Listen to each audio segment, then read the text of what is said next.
Bonjour, si ton objectif est de te mettre à faire les manœuvres, tu es dans la bonne vidéo. Je compte te dévoiler 4 conseils essentiels pour amorcer les manœuvres et te faciliter l'apprentissage qui est vraiment pas tout le temps évident.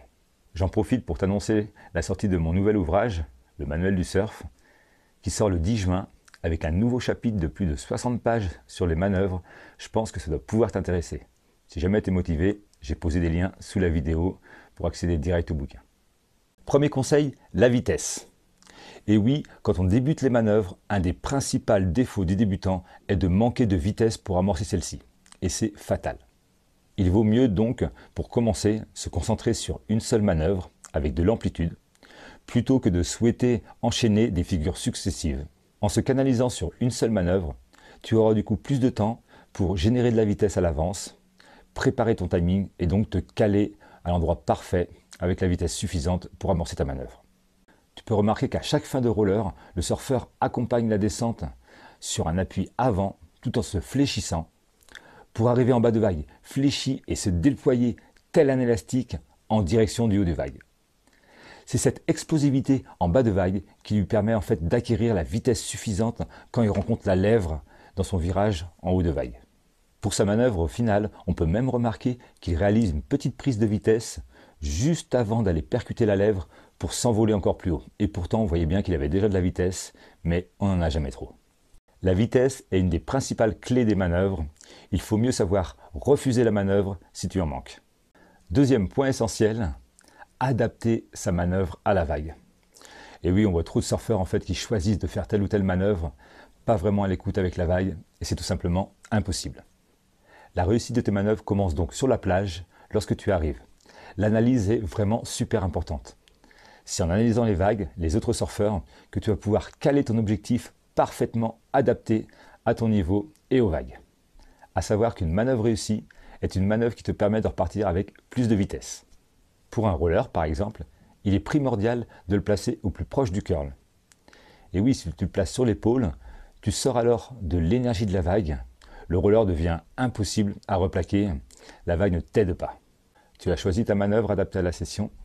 Il s'agit maintenant de placer ta figure idéalement dans la vague.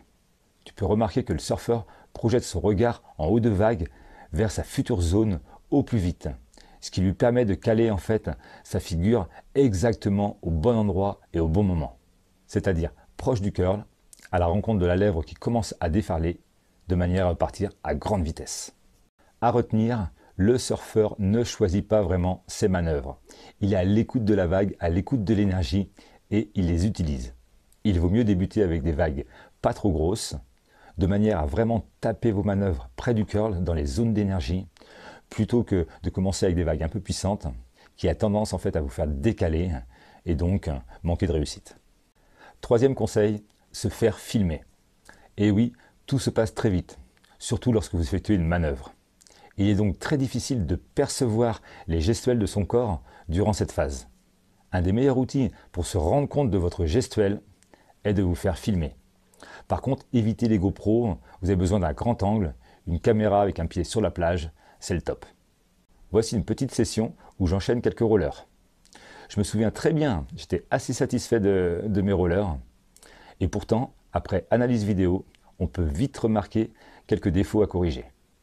Par exemple, on peut remarquer que le bottom turn qui enchaîne le second virage manque d'amplitude. Il aurait dû être placé plus bas sur la vague. Et du coup, en fin de rotation, le haut du corps présente un retard lié justement à ce bottom turn qui a été placé trop haut et qui n'a pas permis en fait d'anticiper la rotation du haut du corps. Et oui, j'ai beau être moniteur de surf, sans la vidéo, il m'est aussi très difficile de percevoir mes erreurs. Au début, quand tu n'es pas habitué, la vidéo a tendance à perturber un peu. Essaye vraiment de faire abstraction. L'important justement est de te concentrer sur la vague. Si on commence à avoir un petit peu d'attention sur la photo ou la vidéo, tu peux être sûr qu'on ne fait pas du bon surf. Dernier conseil, le mental. Le mental, comme d'habitude, super important. Et oui, on le répétera jamais assez, que avant tout, pour réussir une manœuvre, il faut y croire. Et il faut y croire jusqu'au bout. À toi de développer un optimiste durant cette phase. En fait, c'est un moment où le doute n'a pas sa place. Sur cet enchaînement de photos, on peut vite remarquer que la courbe est mal engagée. Et oui, j'ai trop d'appui sur la planche est trop dans l'eau, du coup, je suis très proche de la chute. Mais tant que j'ai les pieds sur la planche, je ne lâche rien. Je continue à transférer mes appuis sur l'avant et ça passe. À toi d'avoir un mental de guerrier et de ne rien lâcher. J'espère t'avoir été utile dans ta quête des manœuvres. Je te souhaite plein de plaisir en réalisant tes figures et n'hésite pas à me partager tes sensations lors de tes sessions en commentaire. Bon surf et à très bientôt.